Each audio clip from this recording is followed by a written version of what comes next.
الحمد لله نحمده ونستعينه ونستغفره ونؤمن به ونتوكل عليه ونعوذ بالله من شرور أنفسنا ومن سيئات أعمالنا من يهده الله فلا مضل له ومن يضلله فلا هادي له ونشهد أن لا إله إلا الله وحده لا شريك له ونشهد أن سيدنا ومولانا محمدا عبده ورسوله صلى الله عليه وسلم.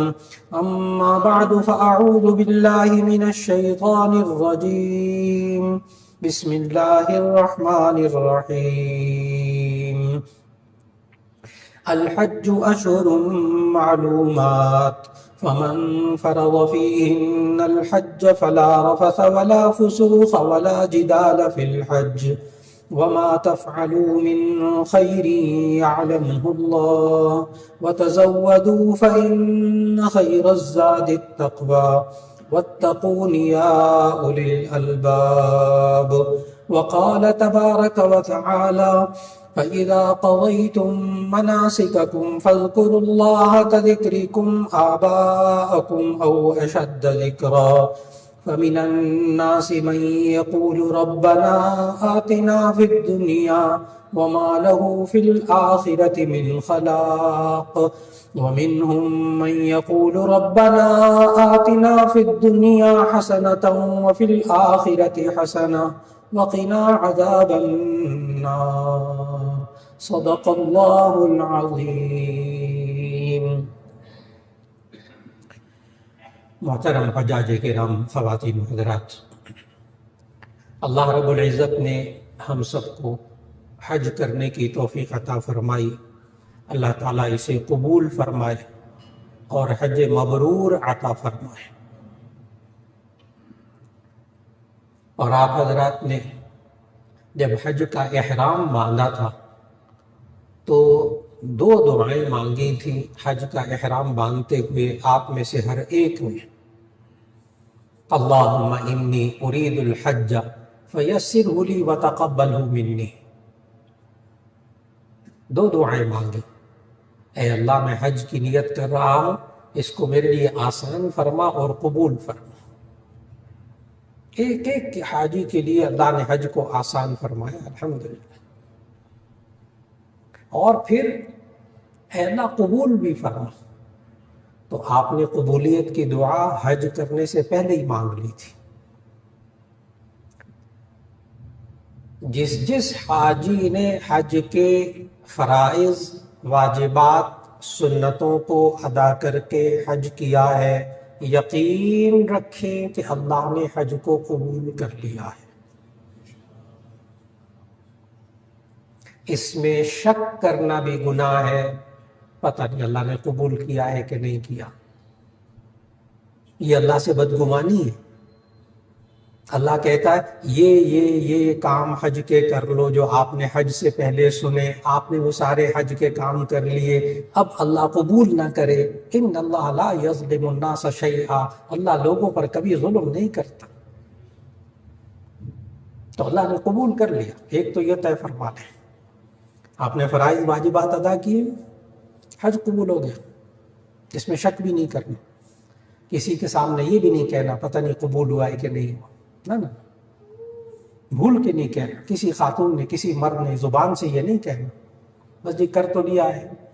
ہاں یہ کہنا کہ اللہ قبول کر لے، یہ تو دعا مانگے، لیکن یہ کہا پتہ نہیں قبول ہوا ہے کہ نہیں ہوا، یہ ذہن میں جگہ بھی نہیں دینی اس کو. اور ہوتا کیا ہے کہ جب حج کر کے واپس آتے ہیں، مختلف کتابوں میں پڑھتے ہیں، ایک لفظ پڑھتے ہیں حج مبرور. سب حضرات خواتین نے بار بار پڑھا، بار بار سنا. اللہ تعالیٰ حج مبرور عطا فرمائے. اور مبرور یہ لفظ حج مبرور کا خود نبی صلی اللہ علیہ وسلم نے ارشاد فرمایا، الحج المبرور لیس له جزاء الا الجنہ، کہ حج مبرور کا ثواب صرف یہی ہے کہ اس بندے کو جنت مل جائے. حج مبرور کا ثواب یہ ہے اس کی کوئی جزا نہیں ہے. الحج المبرور لیس له جزاء الا الجنہ. حج مبرور کا کوئی بدلہ نہیں ہے سوائے اس کے کہ اللہ اس بندے کو جنت دے دے وقت آنے پر.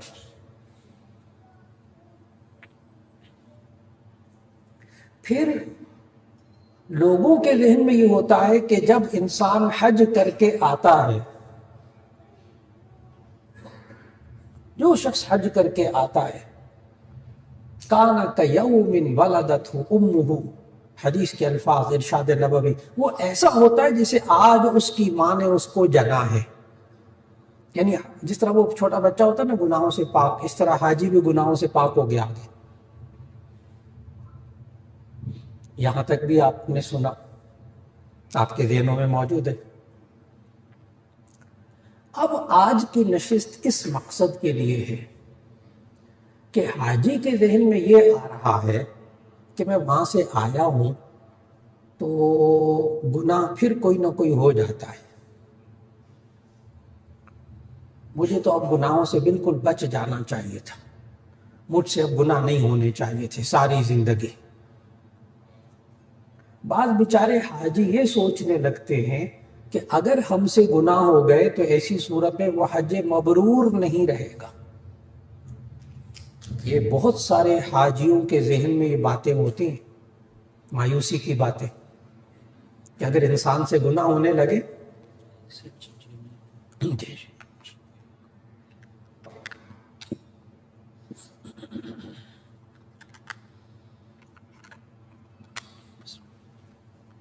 کہ اگر انسان سے گناہ ہونے لگے تو وہ حج مبرور نہیں رہے گا، کیونکہ حج مبرور وہ ہوتا ہے جس کے بعد گناہ کی زندگی نہ ہو.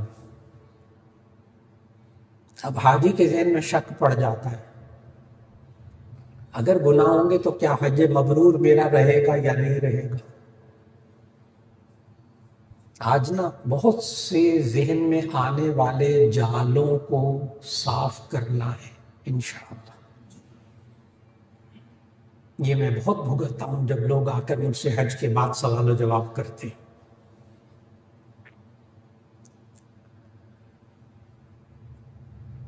یاد رکھ لیجئے گا، ایک ایک بات کو ذہن میں رکھنا ہے. حج مبرور وہ حج مقبول. مبرور کا معنی یہ برن سے نکلا ہے، برن کا معنی نیکی. حج مبرور وہ حج جس کو نیکی سمجھا گیا. یہ حج مبرور کا میں نے مطلب بتایا، وہ حج جس کو نیکی سمجھا گیا. اس کی جزا کیا ہے کہ جنت، اس کو جنت ملے گی. کوئی حدیث ایسی نہیں ہے، بڑا سنبھال کے باتیں کر رہا ہوں، کوئی ذخیرہ حدیث میں ایسی حدیث نہیں ہے کہ اگر کوئی بندہ حج کر کے آئے اور اس سے گناہ ہو جائے تو وہ اس کا حج مبرور نہیں رہتا، اس کے 12 لاکھ 20 لاکھ سارے برباد ہو گئے. کوئی حدیث نہیں ہے. اپنے ذہنوں کو صاف کیجیے کہ انسان حج کر کے آئے پھر اس سے گناہ ہو جائے تو حج مبرور ختم. نعوذ باللہ من ذالک. علماء بیٹھے ہوئے اس وقت بیان سن رہے ہیں، میرا مفتی حضرات بیان سن رہے ہیں میرے. یہ حاجیوں کے ذہنوں میں یہ باتیں ہیں. یاد رکھ لیجئے گا، حج مبرور کہ وہ حج جس کو نیکی سمجھا گیا وہ حج ہے کہ جس کے بارے میں اللہ نے کہا، الحج، آیت پڑھی میں نے، الحج اشہر معلومات فمن فرض فیہن الحج فلا رفث ولا فسوق ولا جدال فی الحج. حج کے اندر کیا نہیں کرنے، 3 کام حج کے دوران. الحج اشہر معلومات، حج کے مقرر مہینے ہیں. فمن فرض فیہن الحج، جس پر حج فرض ہو جائے اور وہ حج کرنے جائے، فلا رفث، تو بے حیائی کی باتیں نہ کرے، ولا فسوق، وہ گناہ کی باتیں نہ کرے، ولا جدال فی الحج، اور حج کے اندر، حج کے دوران وہ جھگڑا نہ کرے. یہ نہیں ہے کہ حج کے بعد جھگڑا کیا تو حج خراب ہو گیا، ابھی نہیں، اتنا کمزور حج نہیں ہے آپ کا. یہ نہیں کہ گناہ ہو گیا تو حج ختم، حج کا ثواب ختم. اتنی جلدی نہیں. بہت اچھی طرح یاد رکھ لیجئے گا، حج کرنے کے بعد یہ سوچنا کہ اس حاجی سے آئندہ گناہ ہی نہ ہو سرے سے زندگی کے آخر تک، یہ والا معیار نہ قرآن میں ہے نہ حدیث میں ہے. یہ بہت اونچا معیار. گناہوں سے معصوم صرف انبیاء علیہ السلام. ایمان رکھیں اس بات پر، گناہوں سے معصوم صرف انبیاء. ہم لوگوں سے گناہ ہوتے رہیں گے، پھر کیا کرنا؟ حج مبرور کو کیسے سنبھالیں؟ حج مبرور کے بعد انسان سے اگر گناہ ہو جائے تو یہ توبہ اور استغفار کر لے، گناہ دھل گیا، گناہ ختم ہو گیا، حج مبرور پھر باقی. ساری زندگی اسی طرح گزارنی ہے. بہت اپنے ذہنوں کو کلیئر کرنا ہے، بہت کلیئر کیجیے، بہت واضح کیجیے. پتہ کیا ہے، آج کا بیان سننے کے بعد نا دوبارہ حج پہ جانے کو دل کرے گا کہ ہمارا پہلا والا بھی ضائع نہیں ہوا. لا تقنطوا من رحمت اللہ، اللہ کی رحمت سے مایوس نہ ہو.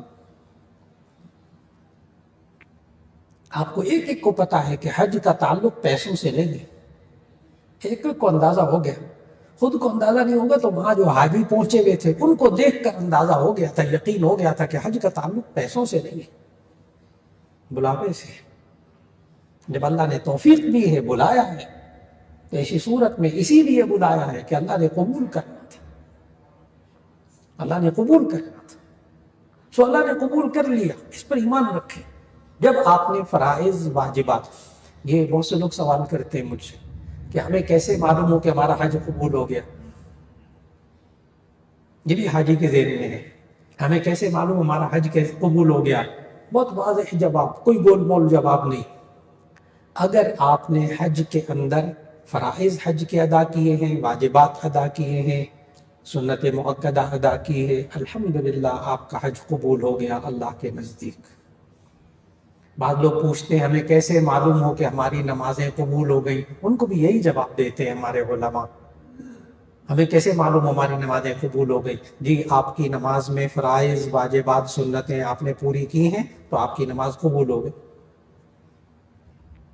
بار بار عرض کروں گا، کیسے کہہ سکتے ہیں کہ ہم فرائض واجبات سب چیزیں پوری کریں اور اللہ قبول نہ کرے؟ ایسا نہیں ہوگا. اگلا جملہ، میں سارے پہلے جملے ذکر کر رہا ہوں حاجیوں کے. حج وہ ہوتا ہے، حج مبرور وہ ہوتا ہے جس سے آئندہ زندگی میں تبدیلی آ جائے. یہ بھی آپ سب نے سنا ہے، میری زندگی میں تو کوئی تبدیلی نہیں آئی، لگتا ہے حج قبول نہیں ہوا. شک شروع ہو گیا، شیطان وسوسہ ڈال رہا. حج مبرور وہ ہوتا ہے جس سے انسان کی زندگی میں تبدیلی آ جائے. میرے اندر تو کوئی تبدیلی نہیں آئی، یہ مجھ سے حاجی سوال کرتے، ایک دو نہیں، بھرے پڑے. مہینے، 2 مہینے بعد، 3 مہینے بعد، 6 مہینے بعد کبھی ملاقات ہوتی ہے حاجی صاحب سے. وہ کہتے ہیں مولانا آپ نے بہت کچھ کہا تھا کہ حج کر کے یہ تبدیلی آ جاتی، وہ تبدیلی آ جاتی، میرے اندر تو کوئی تبدیلی نہیں آئی. قابل پڑھے لکھے لوگوں نے یہ سوالات کیے ہیں مجھ سے. اب جواب غور سے سنیے گا، ان صاحب کو کیا جواب دیا. بڑے غور سے جواب سننا ہے خواتین و حضرات. میں نے کہا کہ آپ نے ابھی مجھے کیا کہا ہے؟ آپ نے یہی کہا ہے نا کہ حج کر کے میں آ گیا ہوں، میرے اندر کوئی تبدیلی نہیں آئی. میں نے کہا یہ والی فکر، غور سے یہ والی فکر کہ میرے اندر کوئی تبدیلی نہیں آئی، یہ حج کرنے سے پہلے یہ فکر تھی آپ کو؟ کہنے لگے نہیں. میں نے کہا بڑی تبدیلی آ گئی ہے. ایک ایک حاجی نے سمجھنا اس بات کو. یہ فکر کہ میرے اندر تبدیلی، کیا مطلب میں اچھے کام کروں، برے کاموں سے بچ جاؤں، یہ فکر، میں گناہوں سے بچ جاؤں، یہ فکر، یہ تبدیلی ہے، بہت بڑی تبدیلی ہے. نماز کی فکر بہت بڑی تبدیلی ہے، گناہوں سے بچنے کی تبدیلی بہت بڑی تبدیلی ہے. اصل ہے یہ. چنانچہ اللہ نے اس وقت کیا سکھایا حج میں، اور ہمیں حج کے بعد کیا کرنا چاہیے ساری زندگی۔ اب ایک ایک بات کو سمجھنا ہے، اور ایک بات بہت اچھی طرح خواتین و حضرات حجاج کرام بہت اپنے ذہنوں کو بڑا صاف کر کے رکھیے گا کہ آج حج کے بعد زندگی کیسے گزاریں۔ جامعہ شفیہ میں مولانا صاحب آج بیان کریں گے، اور بیان کرنے کے بعد پتہ نہیں ہم وہ کر سکیں گے کہ نہیں کر سکیں گے، ہم اس طرح زندگی گزار سکیں گے کہ نہیں گزار سکیں گے۔ آدھے سے زیادہ حاجی یہ والی فکر لے کر بیٹھے ہوئے ہیں اس وقت، جا تو رہے بیان سننے کے لیے، لیکن وہ بیان سننے کے بعد ہم اس طرح کی زندگی گزار سکیں گے کہ نہیں گزار سکیں گے۔ کھل کر بات کروں گا، جتنی یہاں باتیں ہوں گی قرآن و سنت کے مطابق ہوں گی، اور آپ میں سے کوئی ایک خاتون، کوئی ایک مرد یہ نہیں کہہ سکے گا کہ میں اب آج کے بیان کے مطابق زندگی نہیں گزار سکتا، بڑا مشکل ہے۔ ایک بندہ نہیں کہہ سکے گا بیان کے آخر میں انشاءاللہ۔ اس لیے حوصلہ رکھیں، حوصلہ رکھیں، زندگی گزارنی ہے باقی۔ آئندہ جانے حج پہ جانے والوں کو بھی بتانا ہے۔ اللہ نے کیا کہا آیات میں جو شروع میں تلاوت کی، سورۃ البقرہ کی آیت نمبر 196 سے آیت نمبر 203 تک اللہ نے ان 8 آیات میں حج کا پورا فلسفہ بتایا ہے، حج کے اندر کیا کرنا ہے اور حج کے بعد ساری زندگی کیا کرنا ہے، اللہ نے بتایا۔ پہلے میں نے آیت شروع کی ایک آیت پڑھی، اور ان 8 آیات میں سے آخری آیات پڑھی۔ پہلی آیت وہ یہ والی الحج اشہر معلومات فمن فرض فیہن الحج فلا رفث ولا فسوق ولا جدال فی الحج۔ حج میں بے حیائی کے کام نہیں کرنے، بعد میں بھی نہیں کرنے، ولا فسوق گناہ نہیں کرنے فی الحج حج میں، اور حج کے بعد بھی نہیں کرنے، ولا جدال فی الحج حج میں جھگڑنا نہیں ہے، بعد میں بھی نہیں جھگڑنا۔ اور ساری زندگی زاد راہ کس چیز کو بنانا ہے؟ آگے آیت میں فرمایا وَتَزَوَّدُوا فَإِنَّ خَيْرَ الزَّادِ التَّقْوَىٰ، تم زاد راہ بناؤ تقویٰ کو، ساری زندگی اپنے ساتھ تقویٰ، تقویٰ پرہیزگاری، تقویٰ۔ اب 2 جملوں میں بات مکمل ہو جائے گی، اور وہی 2 جملے آگے چل کر بیان میں چلیں گے۔ وَتَزَوَّدُوا زاد راہ اختیار کرو۔ زاد راہ سمجھتے جو آپ حج پہ گئے تھے، ساتھ پیسے ویسے لے کر گئے تھے، دوائیاں لے کر گئے تھے، سب کچھ وہ جتنا سامان لے کر گئے تھے وہ کیا ہے؟ زاد راہ، کہ ہمیں حج کے سفر میں ان چیزوں کی ضرورت پیش آئے گی۔ چٹائی بھی لے کر گئے تھے، چھتری بھی لے کر گئے تھے، پانی کی بوتل بھی لے کر گئے تھے، ٹھیک، وہ زاد راہ تھا نا۔ اب ساری زندگی زاد راہ کس چیز کو بنانا ہے؟ تقویٰ۔ اللہ نے کہا وَتَزَوَّدُوا، تم زاد راہ اختیار کرو، فَإِنَّ خَيْرَ الزَّادِ التَّقْوَىٰ، بہترین زاد راہ کیا ہے؟ تقویٰ۔ اب تقویٰ کیا ہے؟ 2 جملے، آسان آسان۔ تقویٰ کیا ہے؟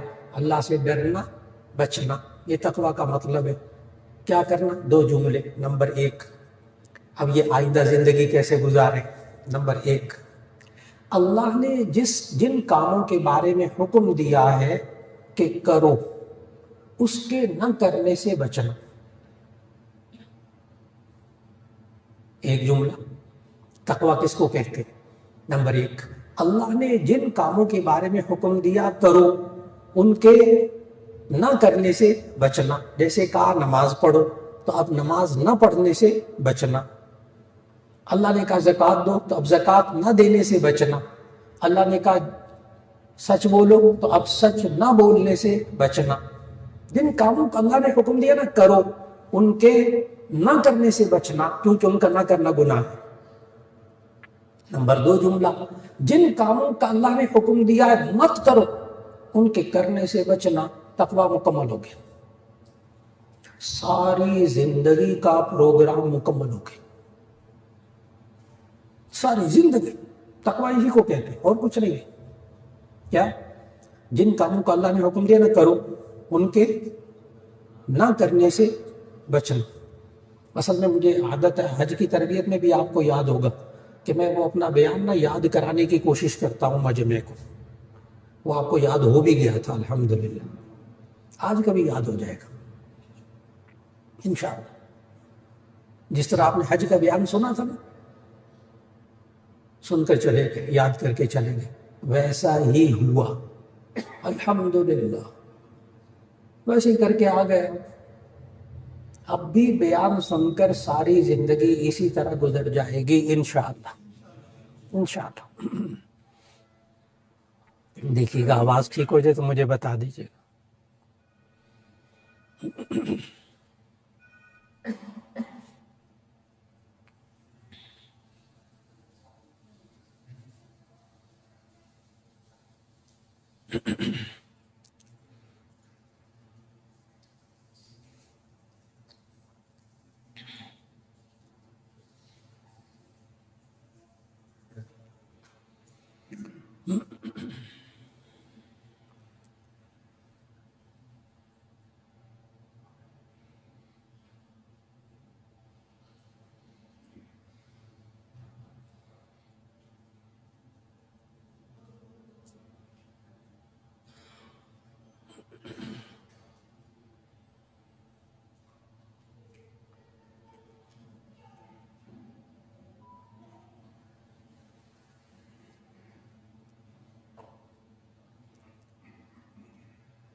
جی الحمدللہ۔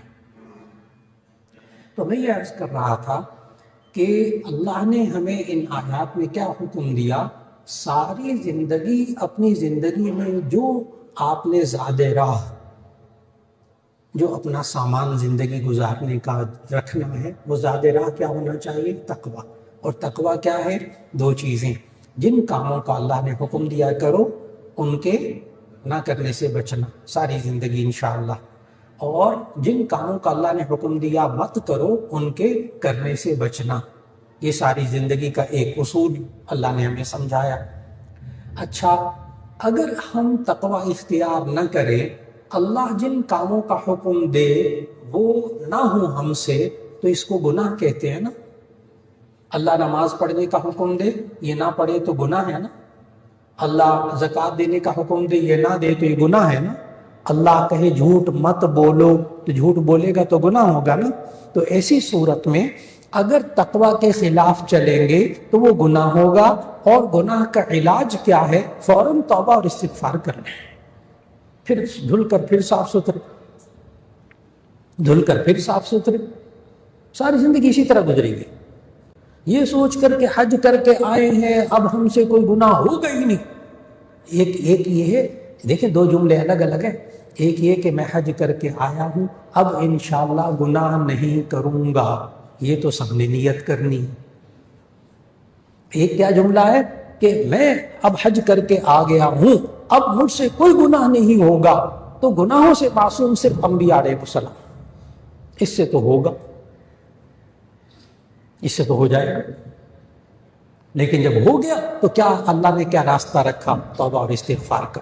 اب میرے الفاظ غور سے، دین کے الفاظ ذہن میں رکھیے گا، جو بندہ حج کر کے آئے، اس کے فرائض واجبات کو پورا کر کے آئے، اس کا حج مبرور ہو گیا۔ اب اگر کبھی گناہ ہوگا تو ایسی صورت میں جب وہ توبہ اور استغفار کرے گا، اس کا حج مبرور پھر مبرور موجود ہے، کہیں نہیں گیا حج، اس کا حج پھر کیا ہے؟ مبرور۔ اب اگلی بات، جب اللہ نے ہمیں کہا آخری آیات میں فَإِذَا قَضَيْتُم مَنَاسِكَكُمْ، اب وہ حج کے سلسلے کی آخری آیات، ایک ایک آیت کو سمجھنا ہے۔ فَإِذَا قَضَيْتُم مَنَاسِكَكُمْ، جب تم اپنے حج کے مناسک کو پورا کر لو، مناسک حج حج کے اعمال کو کہتے ہیں، آپ کو پتہ چل گیا، بار بار لفظ سنا مناسک کا۔ فَإِذَا قَضَيْتُم مَنَاسِكَكُمْ، جب تم اللہ کے مناسک کو، حج کے اللہ کے بیان کردہ مناسک کو پورا کر لو، اب کیا کرے ساری زندگی؟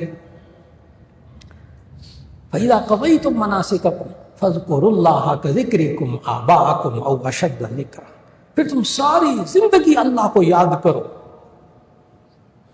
کذکرکم آباءکم، جیسے آپ نے آبا و اجداد کا ذکر کرتے ہو، ان کو یاد کرتے ہو. او اشد ذکر، یا اس سے بھی زیادہ اللہ کو یاد کرو. اللہ کو یاد کرنے کا طریقہ ایک اللہ کا نام لینا، اللہ کا ذکر کرنا، اللہ کا ذکر کرنا، جیسے قرآن مجید کی تلاوت، جیسے تسبیحات، جیسے نماز، اللہ کا ذکر. افضل الذکر لا الہ الا اللہ، بہترین ذکر لا الہ الا اللہ. تو اللہ کا ذکر براہ راست کرنا، جیسے لا الہ الا اللہ کہنا. آپ تسبیح پڑھیں گے لا الہ الا اللہ کی تو اللہ کا ذکر کیا. آپ سبحان اللہ والحمد للہ تیسرا کلمہ پڑھیں گے، اللہ کا ذکر ہوا. آپ درود شریف پڑھیں گے، اللہ کا ذکر ہوا. یہاں تک کہ آپ اپنے گناہوں کی معافی مانگیں گے تو اللہ کا ذکر ہوگا، استغفر اللہ، اللہ کا ذکر ہوگا. ایک تو اپنے آپ کو اللہ کے ذکر میں لگانا، یہ اللہ نے کہا ہے فَإِذَا قَضَيْتُم مَنَاسِكَكُمْ فَاذْكُرُوا اللَّهَ كَذِكْرِكُمْ آبَاءَكُمْ. تو اللہ کا ذکر کرو. اللہ کا ذکر کیسے؟ ایک تو براہ راست ذکر، کلمہ طیبہ کی تسبیح پڑھ لیں صبح 1 مرتبہ، عصر کے بعد درود شریف کی تسبیح پڑھ لیں، مسنون تسبیحات بتا رہا ہوں، اور رات کو استغفار کی تسبیح پڑھ لیں، استغفر اللہ استغفر اللہ. آپ نے صبح دوپہر شام ہر وقت اللہ کا ذکر کیا ہے.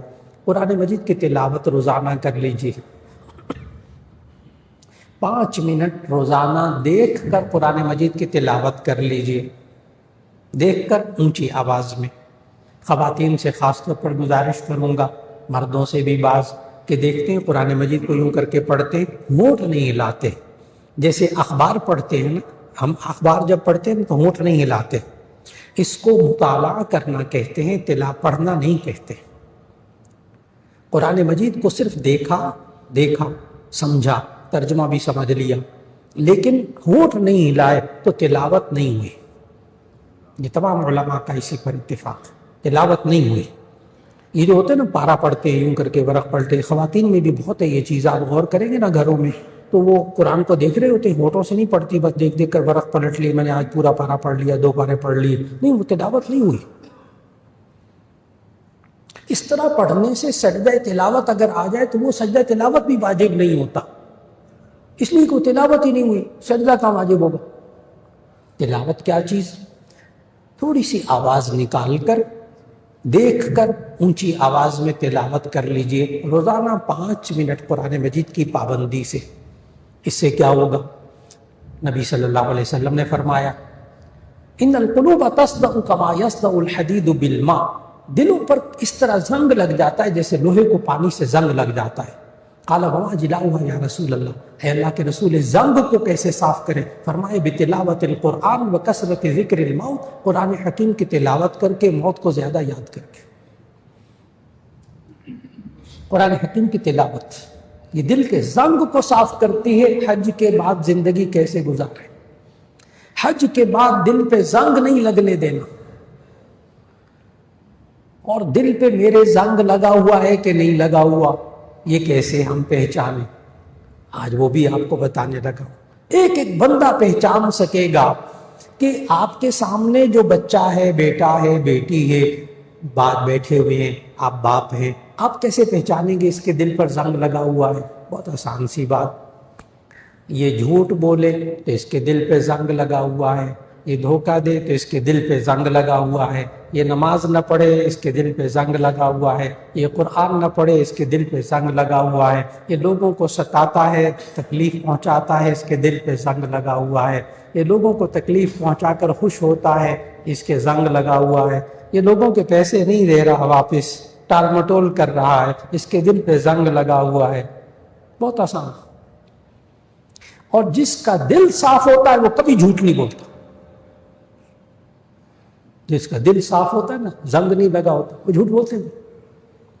جس کا دل صاف ہوتا ہے، چمک رہا ہوتا ہے، اس کا نماز پڑھنے میں دل لگتا ہے. جو کہتے ہیں نا آج کل پتہ نہیں کیا ہے مولانا، سستی ہو جاتی ہے، میرے سے فجر کی نماز نہیں پڑھی جاتی، حج سے آ تو گیا ہوں لیکن نماز نہیں ہو رہی پابندی سے، دل پہ زنگ لگا ہوا ہے۔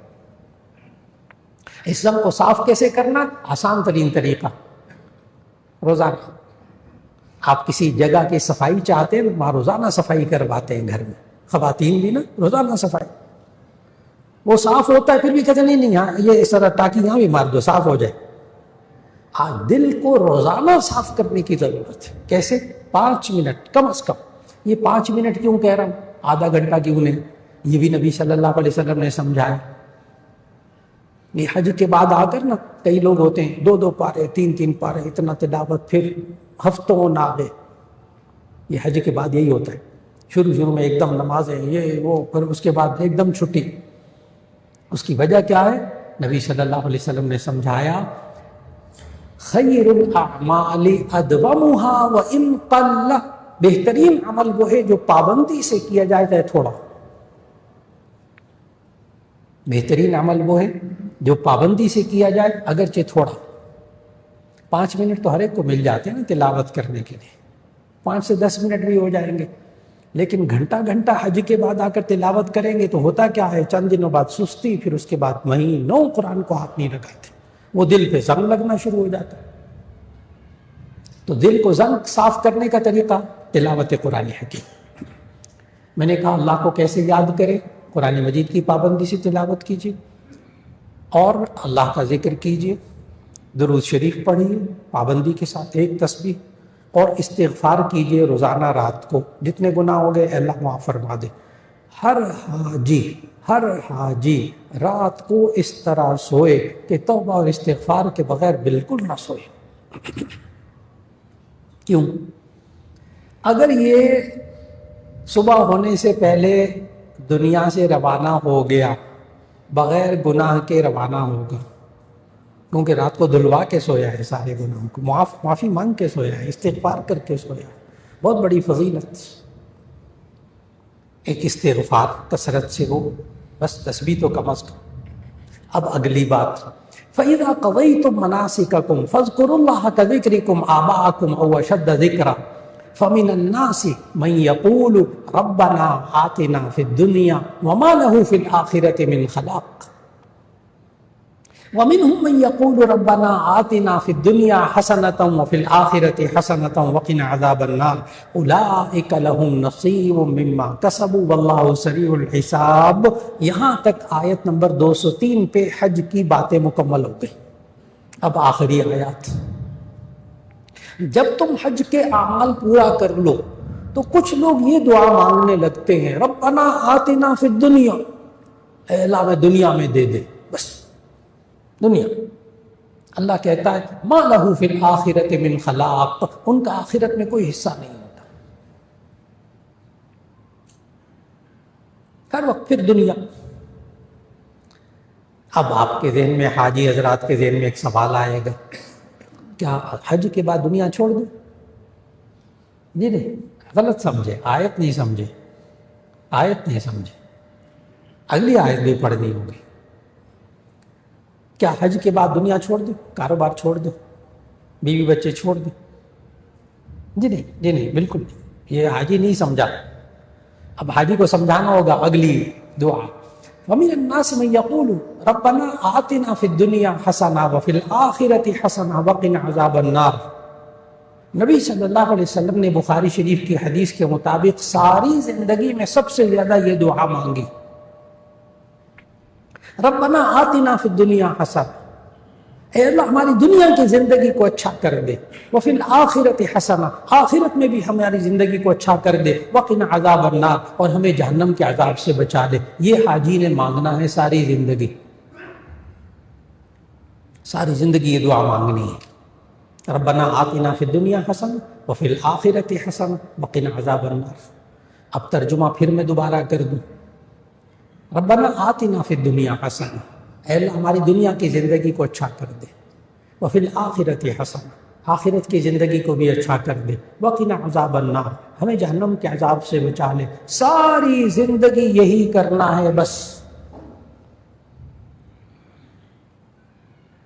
پتہ ہے حج کے بعد آ کر کیا کوشش کرنی ہے اب ساری زندگی؟ اپنی دنیا کی زندگی کو اچھا بنانے کی فکر کرنی ہے بس۔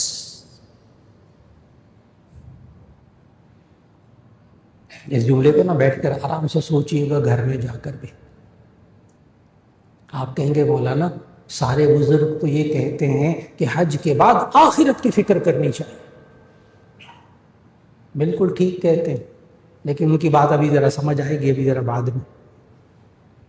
اور میں کیا عرض کر رہا ہوں، حج کے بعد صرف دنیا کی زندگی کو اچھا بنانے کی فکر کریں بس۔ اللہ نے پہلے یہی جملہ سکھایا ہے، ربنا آتنا فی الدنیا حسنہ، اے اللہ ہمیں دنیا میں اچھی زندگی دے دے۔ لیکن ہم کیا سمجھتے ہیں اچھی زندگی کون سی ہوتی ہے؟ جس میں پیسہ زیادہ ہو، جس میں گھر اچھا ہو، جس میں گاڑی اچھی ہو، بچے اچھے ہوں، بچے اچھے سکولوں میں پڑھتے ہوں، بیمار ہو جائے تو اچھے ہسپتال ہوں، اور اچھا کھانا ہو، اچھا لباس ہو، اچھی بیوی ہو، اونچے گھرانے میں ہمارے بچوں کی شادیاں ہو جائیں، ہماری زندگی بڑی اچھی۔ یہ سب باتیں تو قرآن میں حدیث میں اللہ اور اس کے رسول نے کہیں نہیں کہیں۔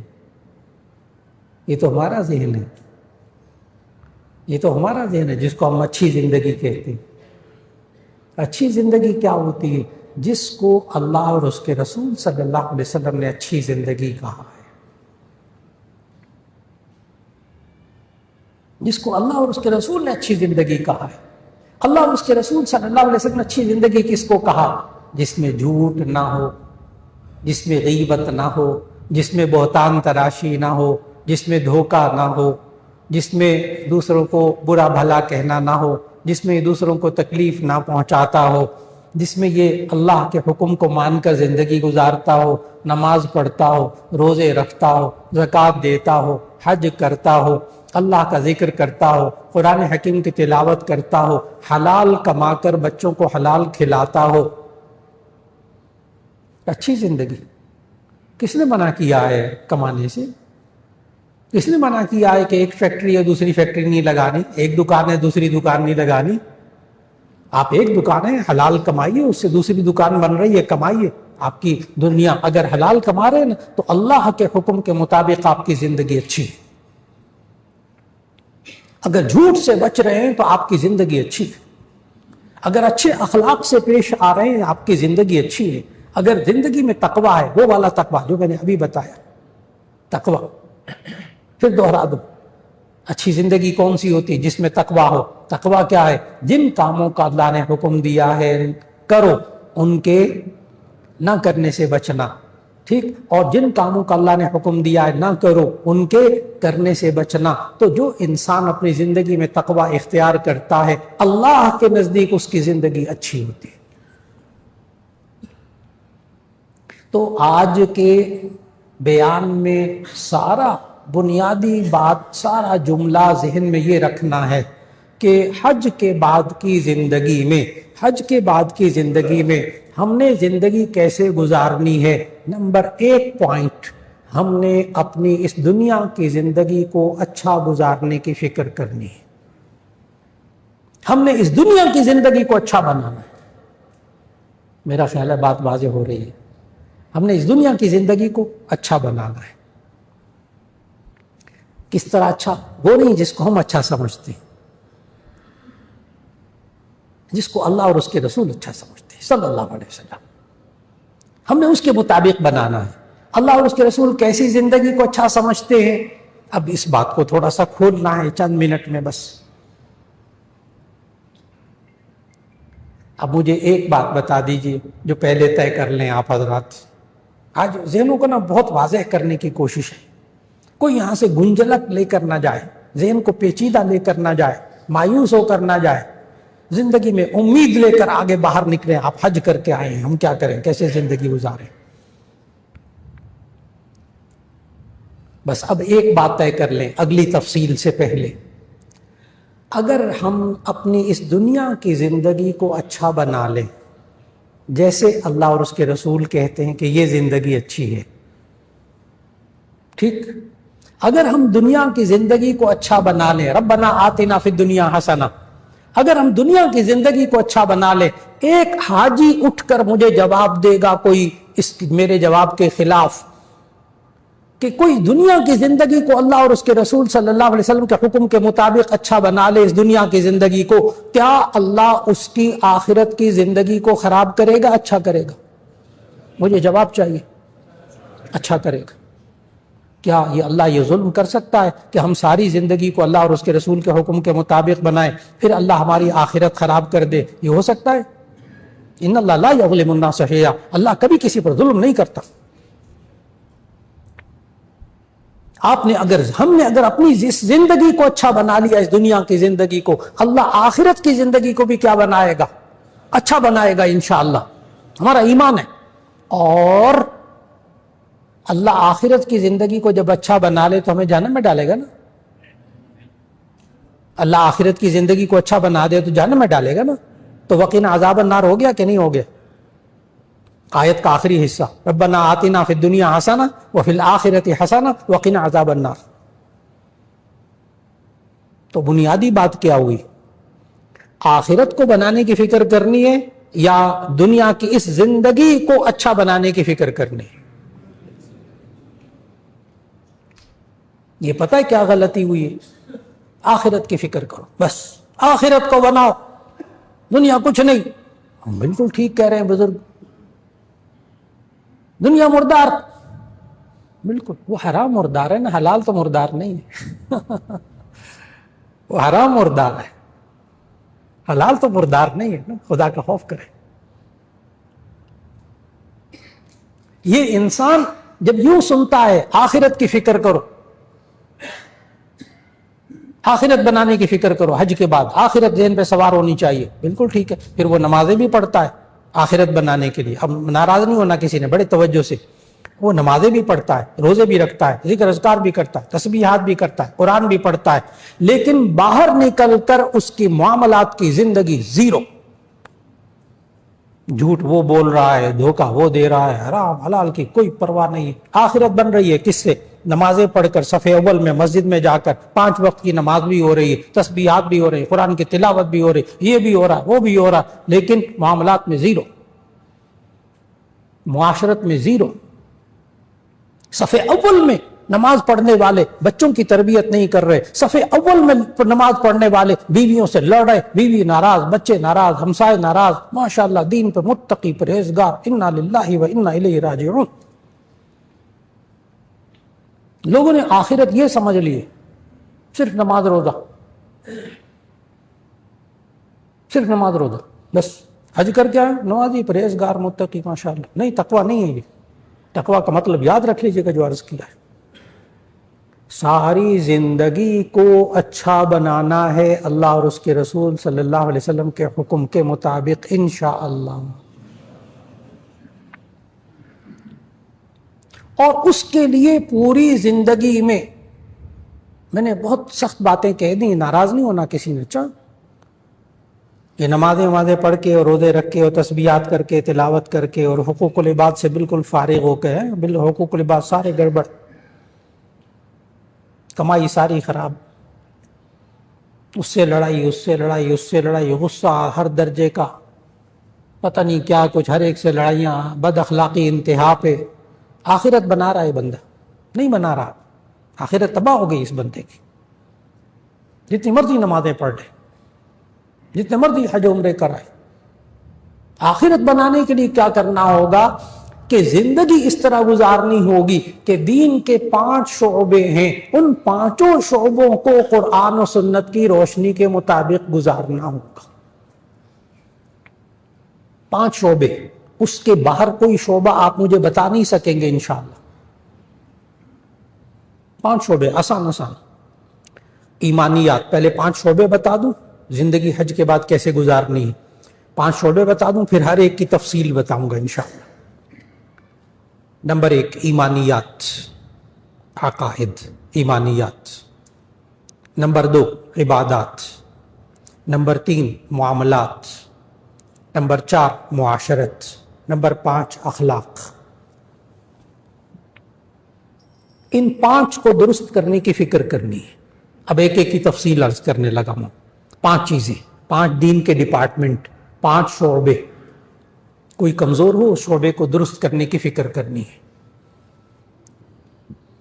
نمبر 1 ایمانیات، نمبر 2 عبادات، نمبر 3 معاملات، نمبر 4 معاشرت، نمبر 5 اخلاق. نمبر 1 ایمانیات. ایمانیات عقائد. کیا آپ کو معلوم؟ آمنت باللہ وملائکتہ وکتبہ ورسلہ والیوم الآخر والقدر خیرہ وشرہ من اللہ تعالی والبعث بعد الموت. ایمان مکمل ہو گیا. ایک ایک چیز کو کھولنے لگا ہوں. اپنے عقائد کو ہم نے درست رکھنا ہے. نمبر 1 آمنت باللہ، میں اللہ پر ایمان لایا، اس کی صفات سمیت کہ اللہ اپنی صفات میں، اپنی ذات میں ایک ہے، وہی رازق ہے خدا کے لیے. پھر اس کے بعد حج کے بعد آ کر اپنی دکان کو رازق نہیں سمجھنا، اپنی فیکٹری کو رازق نہیں سمجھنا. وہ تو آلہ ہے، وہ تو ذریعہ ہے رزق دینے کا. رازق کون ہے؟ اللہ ہے. زندگی موت دینے والا کون ہے؟ اللہ ہے. میں نے مانگنا کس سے ہے؟ اللہ سے. میں نے مانگنی کس کی ہے؟ اللہ کی.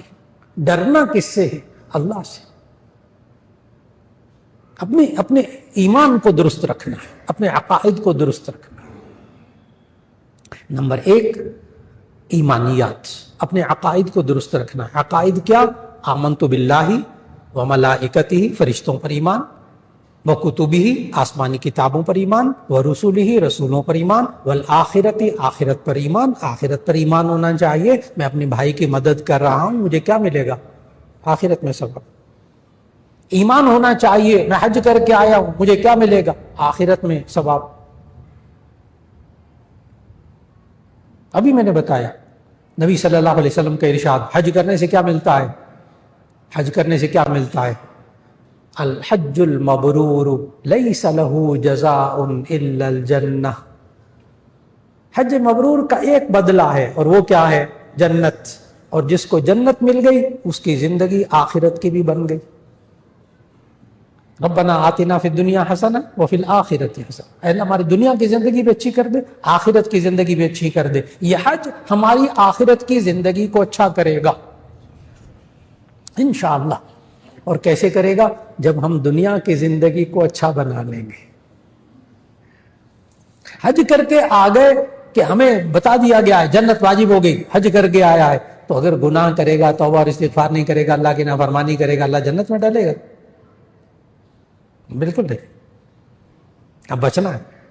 نمبر 1 ایمانیات، اپنے عقائد کو درست رکھنے کی فکر کرنی ہے. نمبر 2 عبادات. اب عبادات غور سے سنیں. فرض عبادات 5 جن کو ارکان اسلام کہتے ہیں. آسان باتیں. میں نے کہا پورے بیان کے اندر، پوری تقریر میں حج کے بعد زندگی گزاریں، آپ ایک پوائنٹ پر انگلی رکھ کر نہیں کہہ سکتے کہ یہ نہیں ہو سکتا ہم سے. دین قابل عمل. عبادات کل 5. نبی صلی اللہ علیہ وسلم سے پوچھا گیا کہ اسلام کیا ہے، تو 5 بتائے. نمبر 1 کلمہ طیبہ کا اقرار، ارکان اسلام 5. کلمہ طیبہ کا اقرار، نماز، روزہ، زکوٰۃ، حج، یہ 5 ارکان اسلام ہیں. ٹھیک ہو گیا؟ اب غور کیجئے گا.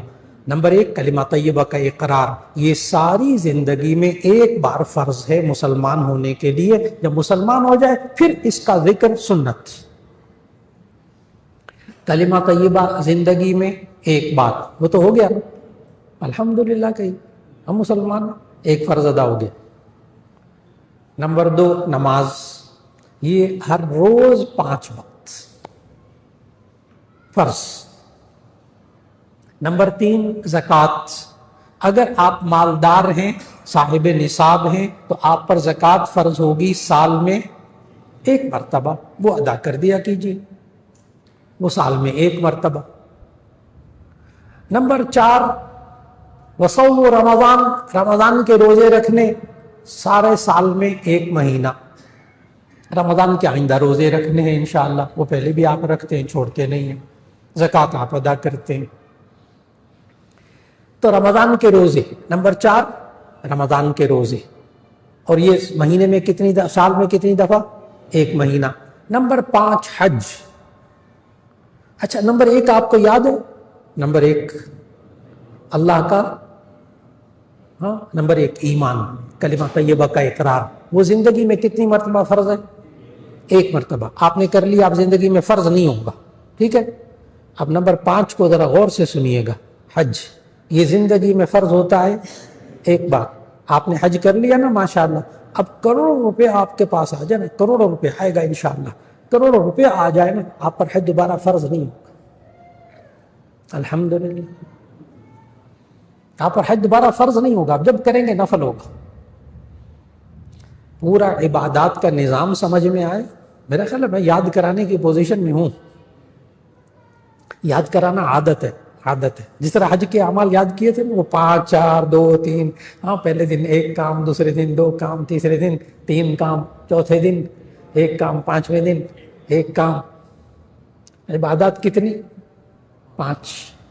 کلمہ طیبہ کا اقرار زندگی میں 1 مرتبہ۔ بات کو سمجھنا ہے تاکہ میں اگلا جملہ کہوں تو آپ کو سمجھ میں آئے حج کے بعد زندگی کیسے گزارے۔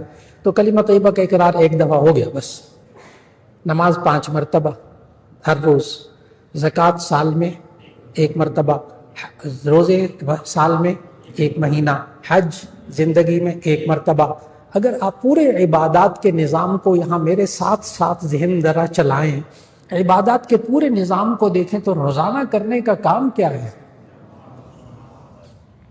5 وقت کی نماز انشاءاللہ کر رہے ہیں، بس عبادات ادا ہو رہی ہیں۔ عبادات کا چیپٹر پورا ہو گیا، فرض عبادات پورا ہو گیا۔ کتنے چیپٹر پورے ہو گئے؟ 2۔ ایمانیات سمجھ میں آئے، ہم نے اپنے عقائد کی فکر کرنی، ایمان کی، وہ بھی میں نے پوائنٹ بتا دیے۔ نمبر 2 عبادات کی فکر کرنی، اور اس میں روزانہ کس کی فکر کرنی ہے؟ نماز، کیونکہ 5 وقت روزانہ وہ تو کیا ہے؟ نماز۔ باقی ایک ایک کے بارے میں آپ کو سمجھ میں آ گیا، ذہن واضح ہو گیا عبادات کے بارے میں۔ نمبر 3 معاملات۔ نمبر 3 معاملات، لین دین کے معاملات۔ اس میں جن کاموں سے اللہ نے روکا ہے اس سے رکنا ہے، جن کاموں کا اللہ نے حکم دیا ہے وہ کرنا ہے۔ معاملات آسان آسان۔ نمبر 1 پوائنٹ، ایک پہلا پوائنٹ، حلال کمانا ہے، حلال کھانا ہے، اس کی فکر کرنی۔ نمبر 1 حلال، حرام کے سارے طریقے جو اللہ نے منع کیے، کیا کیا؟ چوری کرنا، چوری کر کے کھانا حرام، ڈاکہ مار کے کھانا حرام، دھوکہ دے کر کھانا حرام، رشوت کھانا حرام، جوا کھیلنا، سٹا جوا گیمبلنگ حرام، اور حرام چیزیں جو اللہ نے منع کی ہیں وہ نہیں کھانی، جیسے سود اس سے بچنا ہے۔ حج کے بعد کوشش کریں، بڑے بڑے ماشاءاللہ اتنے بڑے بڑے لوگ ہیں، اتنے بڑے بڑے ادارے ہیں، فیکٹریوں کی فیکٹریاں ہیں، آج وہ سود سے انہوں نے اپنے آپ کو 100% نکال لیا، سودی نظام سے نکال چکے ہیں۔ بڑے بڑے کاروبار، امپورٹر ایکسپورٹر اپنے آپ کو سود سے نکال چکے۔ اس کے لیے علماء سے رجوع، میرا کاروبار یہ ہے، اس کا طریقہ بتا رہا ہوں، ٹیکنک۔ آ جائیں دارالفتاح میں، جامعہ شفیعہ میں یہ کاروبار کرتا ہوں، مجھے کاروبار میں یہ غلط حرام آمیزش اس طرح ہو جاتی ہے، میں کیسے بچوں؟ مفتی حضرات رہنمائی کر دیں گے، انشاءاللہ آپ بچ جائیں گے۔ کچھ بھی نہیں، کچھ بھی نہیں۔ میں نے بتایا اتنے لوگ حرام مال سود سے بچ گئے۔ کروڑوں روپیہ کمانے والے اس وقت ان کے پورے مال کے اندر ایک قسم کی بھی حرام چیز نہیں ہے، نہ چوری ہے، نہ ڈاکہ ہے، نہ رشوت ہے، نہ سود ہے، نہ جوا ہے، نہ کوئی اور حرام چیز ہے۔ کروڑوں روپے کما رہے ہیں۔ یہ کہنا کہ جی حلال کمائیں تو گزارا نہیں ہوتا، حلال کمائیں تو ہم زندگی نہیں گزار سکتے، حلال کمائیں تو کاروبار نہیں ہو سکتا، ایسی خام کر کے تو دیکھیں، کر کے تو دیکھیں، دنیا ہے۔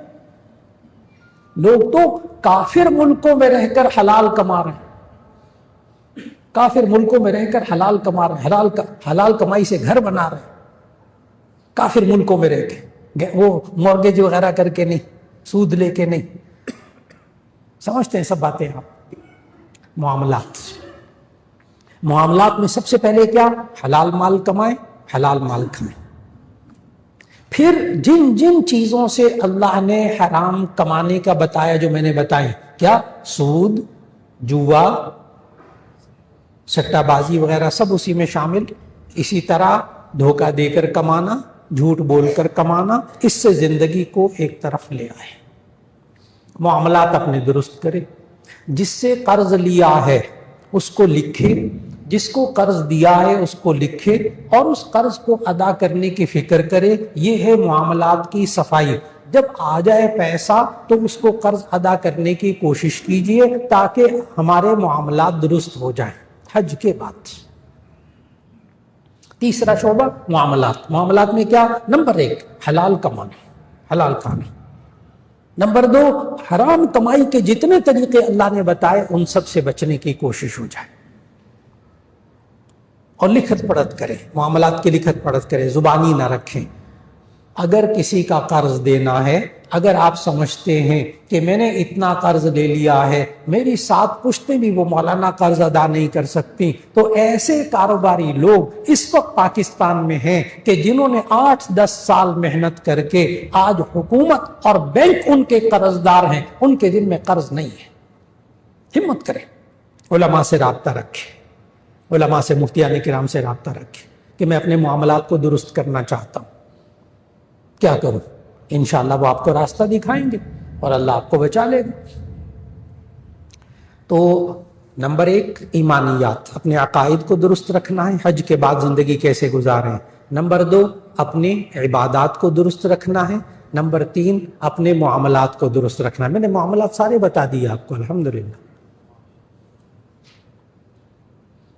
وراثت کا معاملہ آ جائے، وراثت کا معاملہ بھرپور کوشش کریں کہ کسی کا حق نہ مارا جائے.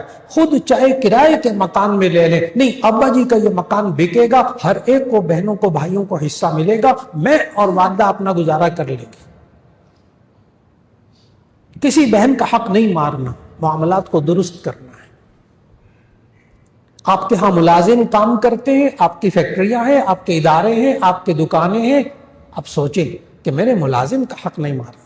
میرے پاس، میں اگر آج مجھے اللہ بلا لے تو میرے ذمے کسی ملازم کا حق نہ ہو. اس طرح اپنی زندگی کو بنا لیں، معاملات درست کر لیں. نمبر 4، نمبر 1 ایمانیات، نمبر 2 عبادات، نمبر 3 معاملات، نمبر 4 معاشرت، رہنا سہنا کھانا پینا. اپنی زندگی کو، اس دنیا کی زندگی کو اچھا بنانے کی فکر کیجیے. آج کا 1 پوائنٹ ایجنڈا کہ حج کے بعد کیا کرنا ہے؟ دنیا کی زندگی کو اچھا بنانا. اس دنیا کی زندگی کو بس. آخرت کی فکر کرنی ہے کہ نہیں کرنی ہے آپ خود سمجھ گئے، خود سمجھ گئے. اس دنیا کی زندگی کو اچھا بنا لیا تو آخرت بھی کیا ہو گئی؟ اچھی ہوگی.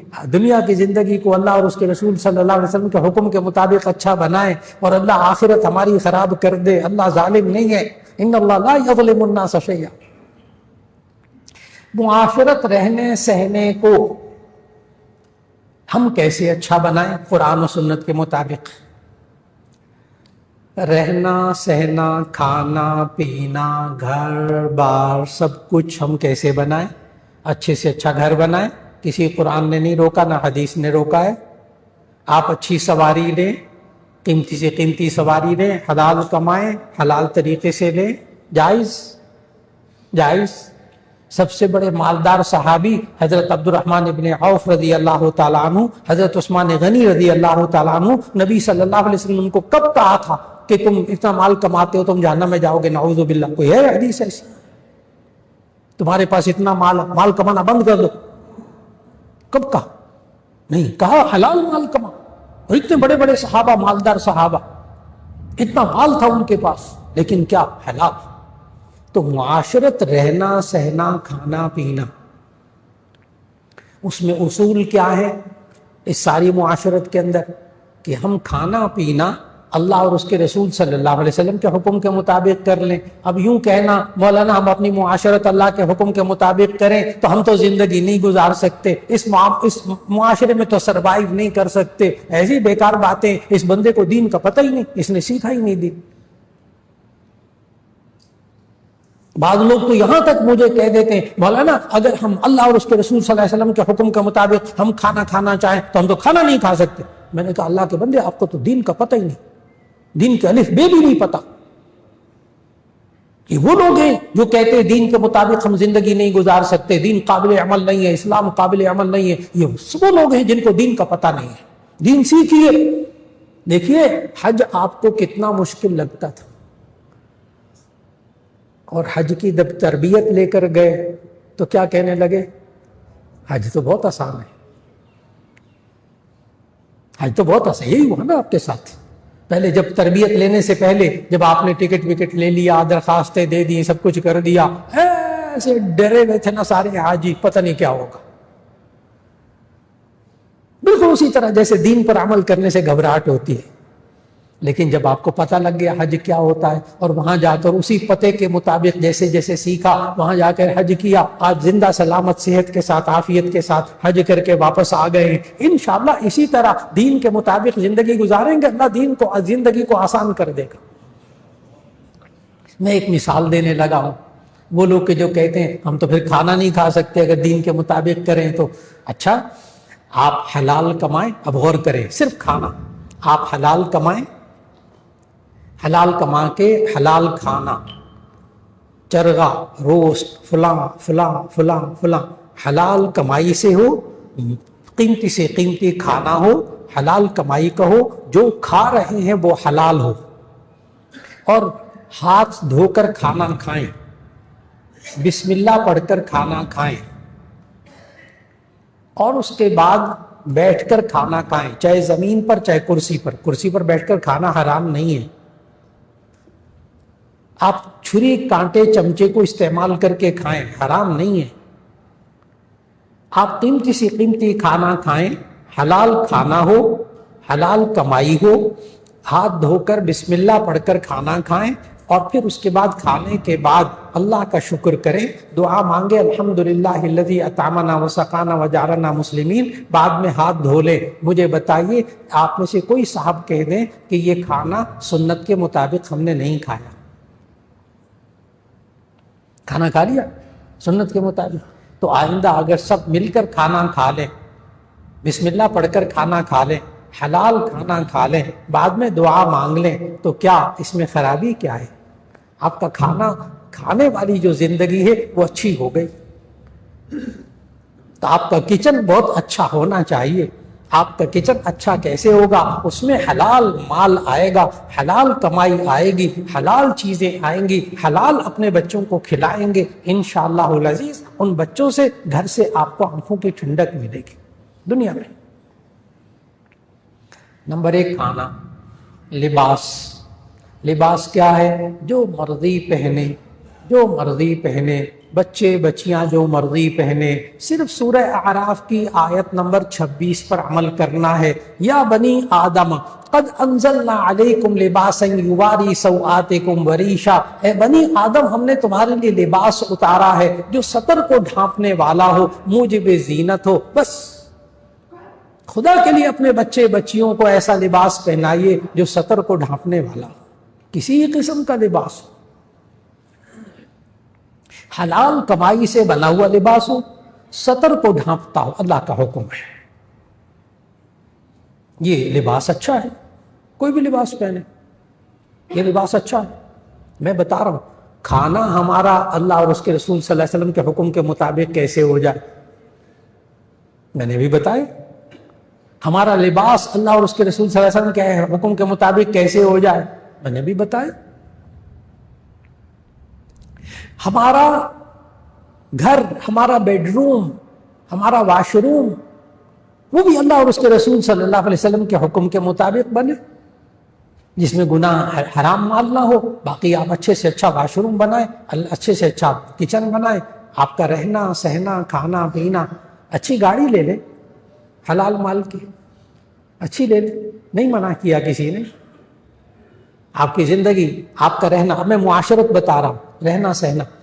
معاشرت کے اندر اپنے رشتہ داروں کے حقوق ادا کرنا, صلہ رحمی, کیسے ہم اپنی زندگی کو قرآن و سنت کے مطابق بنائیں. رہنا سہنا, کھانا پینا، معاملات، لوگوں سے ملنا جلنا۔ تو صلہ رحمی، رشتہ داروں کے حقوق کا خیال کرنا، 3 باتوں کا خیال کر لیجیے۔ صلہ رحمی ہوگی، ترک تعلق کا گناہ آپ کو نہیں ہوگا۔ نمبر 1 رشتہ داروں کو، عزیز و اقارب کو سلام کرنا ہے۔ نمبر 2 کھانا کھلانا ہے۔ نمبر 3 ہدیہ تحفہ وقتاً فوقتاً دیتے رہنا ہے۔ یہ ترک تعلق آپ کا نہیں ہوگا، صلہ رحمی ہو گئی۔ سلام کریں، کھانا کھلائیں سادگی سے، اور ہدیہ تحفہ کا بھی موقع ہو دے دیں۔ نبی صلی اللہ علیہ وسلم نے فرمایا ان 3 چیزوں سے محبت پیدا ہوتی ہے، صلہ رحمی ہوتی ہے۔ آخری شعبہ، بات ختم ہونے لگی، آخری شعبہ اخلاقیات۔ اخلاق کیا؟ پختہ اچھی عادتوں کو اچھے اخلاق کہتے ہیں، بری عادتوں کو برے اخلاق کہتے ہیں۔ برے اخلاق کیا؟ جھوٹ بولنا، جھگڑنا، بے حیائی کی باتیں کرنا، گناہ کی باتیں کرنا، گالیاں دینا، غیبت کرنا، یہ سب بد اخلاقی میں شمار ہوتا ہے۔ جھوٹ بولنا سارے یہ بد اخلاقی میں۔ اچھی عادتوں کو کہتے ہیں اخلاق حسنہ، اور بری عادتیں اخلاق رذیلہ، اخلاق سیئہ، برے اخلاق، بری عادتیں۔ اب حج کے بعد زندگی کیسے گزاریں؟ اپنی عادتوں کو تبدیل کیجیے۔ کیا؟ جھوٹ بولنے کی عادت تھی، اس کو چھوڑ دیجیے۔ غیبت کی عادت تھی، اس کو چھوڑ دیجیے۔ دھوکہ دینے کی عادت تھی، اس کو چھوڑ دیجیے۔ دوسروں کو گالیاں دینے کی عادت تھی، اس کو چھوڑ دیجیے۔ چغل خوری کی عادت تھی، اس کو چھوڑ دیجیے۔ جھوٹی قسمیں کھانے کی عادت تھی، اس کو چھوڑ دیجیے۔ بہت آسان باتیں۔ اپنے اخلاق کو، یعنی اپنی عادتوں کو بہتر کرنا۔ اچھی عادتیں کون سی ہیں، بری عادتیں کون سی ہیں؟ آسان سی بات، جن کاموں سے، جن باتوں سے اللہ اور اس کے رسول صلی اللہ علیہ وسلم نے روکا ہے وہ بری عادتیں ہیں، جن کاموں کے اللہ اور اس کے رسول صلی اللہ علیہ وسلم نے حکم دیا ہے وہ اچھی عادتیں۔ یہ ساری زندگی کا کام ہے۔ آخر میں اب ساری باتوں کا خلاصہ بیان کرنے لگا ہوں، اور پتہ ہے کیا ہے خلاصہ سارے آج کی تقریر کا؟ ربنا آتنا فی الدنیا حسنہ وفی الآخرۃ۔ کیوں؟ اللہ نے یہی کہا ہے نا، فَإِذَا قَضَيْتُم مَنَاسِكَكُمْ، جب تم حج کے اعمال کو پورا کر لو تو پھر کیا کہا کرو؟ یہی کہا کرو، ربنا آتنا فی الدنیا حسنہ وفی الآخرۃ حسنۃ وقنا عذاب النار۔ اے اللہ ہماری دنیا کی زندگی کو بھی اچھا کر دے، ہماری آخرت کی زندگی کو بھی اچھا کر دے، اور ہمیں جہنم کو عذاب سے بچا لے۔ اس کے لیے پہلا سٹیپ ہمیں کیا اٹھانا ہوگا؟ آج کی پوری تقریر کا خلاصہ، ہمیں پہلا سٹیپ کیا اٹھانا ہوگا؟ ہمیں اس دنیا کی زندگی کو اچھا بنانے کی فکر کرنی ہوگی۔ بس اب جو اللہ نے زندگی دی ہے حج کے بعد کی، اس کو ہم نے اچھا بنانا ہے۔ اچھے سے مراد کیا ہے؟ اللہ اور اس کے رسول صلی اللہ علیہ وسلم کے حکم کے مطابق بنانا ہے، اور جہاں غلطی ہو جائے فوراً کیا کرنا ہے؟ استغفار، اور پھر دھل دھلا کے صاف ستھرا، پھر حج مبرور۔ حج مبرور پھر باقی ہے، یہ حج آپ کا ضائع نہیں ہوگا انشاءاللہ۔ اللہ بار بار حج کی توفیق عطا فرمائے، اور زندگی میں تبدیلی لانے کی توفیق عطا فرمائے۔ اور تبدیلی آ گئی ہے، الحمدللہ کہیں، ناشکری نہ کریں، ناشکری نہ کریں۔ یاد آ گیا آپ کو وہ بندے نے جو کہا تھا کہ میں حج کر کے آ گیا، میرے اندر کوئی تبدیلی نہیں آئی۔ میں نے کہا یہ والا جملہ آپ نے حج سے پہلے کبھی بولا تھا؟ کہنے لگے نہیں۔ میں نے کہا بڑی تبدیلی آ گئی، بڑی تبدیلی آ گئی۔ یہ فکر، نماز کی فکر، روزے کی فکر، دوسروں کی فکر، یہ تبدیلی آ گئی کہ آپ حج کے بعد آ کر بیوی کے ساتھ اچھے ہو گئے، بچوں کے ساتھ اچھے ہو گئے، گھر والے کہتے ہیں آپ کے اندر تبدیلی آ گئی۔ آپ کے اندر، آپ نے جھوٹ بولنا بند کر دیا، آپ نے ستانا بند کر دیا، آپ نے تکلیف دینا بند کر دیا۔ آج تو آپ بیوی کا بھی بہت خیال رکھنے لگے، بچوں کا بھی بہت خیال کرنے لگ گئے، رشتہ داروں کا بھی بہت خیال کرنے لگے۔ آپ کے اندر بڑی تبدیلی آ گئی ہے، انشاءاللہ یہ آئے گی اور آ چکی۔ اللہ رب العزت آخر میں دعا، پھر اللہ رب العزت ہم سب کے حق میں یہ دعا قبول کر لے، ربنا آتنا فی الدنیا حسنہ وفی الآخرۃ حسنہ وقنا عذاب النار۔ اور پھر اس کے بعد کیا پروگرام؟ زیارت کا انشاءاللہ۔ تو آج کی تربیت کا پورا خلاصہ ایک ایک صاحب نے اپنے ذہن میں جمانے کی کوشش کرنی ہے کہ انشاءاللہ ہم اس دنیا کی زندگی کو اچھا بنانے کی فکر کریں گے، اس طرح جس طرح اللہ اور اس کے رسول صلی اللہ علیہ وسلم کیسے کریں گے، اچھا کیسے بنائیں گے؟ زندگی کے 5 شعبے، سبق آخر میں زندگی کے 5 شعبے، ایمانیات، ہم اپنے عقائد کو درست رکھیں گے انشاءاللہ، جہاں جہاں خرابی ہوگی پوچھیں گے علماء سے، اپنے مسجد کے امام صاحب سے، جامعہ شفیہ نہیں آ سکتے تو اپنے مسجد کے امام صاحب سے تھوڑا وقت دے دیں، تھوڑا وقت دے دیں ان کو، ایمانیات درست ہو جائیں، عبادات درست ہو جائیں، معاملات لین دین درست ہو جائے، معاشرت درست ہو جائے، اخلاق درست ہو جائے،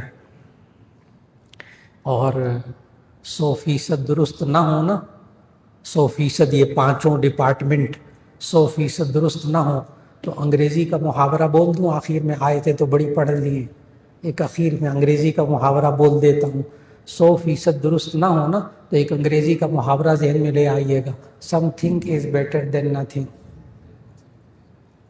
some thing is better than nothing, کچھ نہ ہونے سے کچھ ہونا تو بہتر ہے، 5 نمازیں نہیں پڑھ رہا، 1 پڑھ رہا، 2 پڑھ رہا، نہ پڑھنے والے سے تو بہتر ہے نا، نہ پڑھنے والے سے تو بہتر ہے نا، 100 گناہ ہوں تو یہ کئی گناہوں سے بچ رہا تو بالکل نہ بچنے والوں سے کچھ تو بہتر ہے نا۔ یہ حج کرنے والا، ناراض نہیں ہونا، یہ حج کرنے والا جس پر حج فرض ہو چکا نہیں کر کے آیا، ان سے تو بہتر ہے نا، مایوس نہیں ہونا، کچھ نہ ہونے سے کچھ ہونا بہتر ہے، کچھ کر لیں تھوڑا سا۔ کیوں مولانا ساری کی طرف آپ کیوں نہیں زور دے رہے؟ یہ آخر میں آپ نے کیا بول دیا کہ something is better than nothing, سب کچھ نہ ہونے سے کچھ ہونا تو بہتر ہے، 100% نہیں ہوئے تو کیا 10% بھی نہیں ہونا ٹھیک، ہم نے یہ آپ 10% کی طرف کیوں آ رہے ہیں؟ آخر میں حدیث قدسی سنا کر دعا ہونے لگی ہے، یہ 10% some thing is better than nothing کو سمجھانے لگا، کچھ نہ ہونے سے کچھ ہونا تو بہتر ہے نا، ساری چیزیں ٹھیک نہیں ہوئی تو کچھ کو ٹھیک کرنے کی فکر شروع کر دیں، کیا ہوگا؟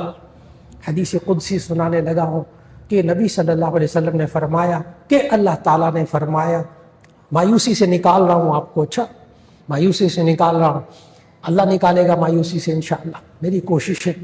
اور نبی صلی اللہ علیہ وسلم نے فرمایا کہ اللہ تعالیٰ نے فرمایا بندہ میری طرف 1 قدم چل کے آتا ہے، میں اس کی طرف 2 قدم چل کے آتا ہوں، بندہ میری طرف چل کے آتا ہے، میں اس کی طرف دوڑ کے آتا ہوں، یہ اللہ کہتا ہے۔ محدثین نے اس حدیث کی تشریح میں یہ لکھا کہ جو بندہ 10% دین پر چلنے کی کوشش کرتا ہے، اللہ اس کو 20% پہ لے آتا ہے، جو 25% پہ کوشش کرتا ہے دین پر آنے کی، 1/4 25% کوشش کرتا ہے، اللہ اس کو 50% پہ لے آتا ہے، جو 50% کوشش کرتا ہے اللہ اس کو 100% پہ لے کر آتا ہے۔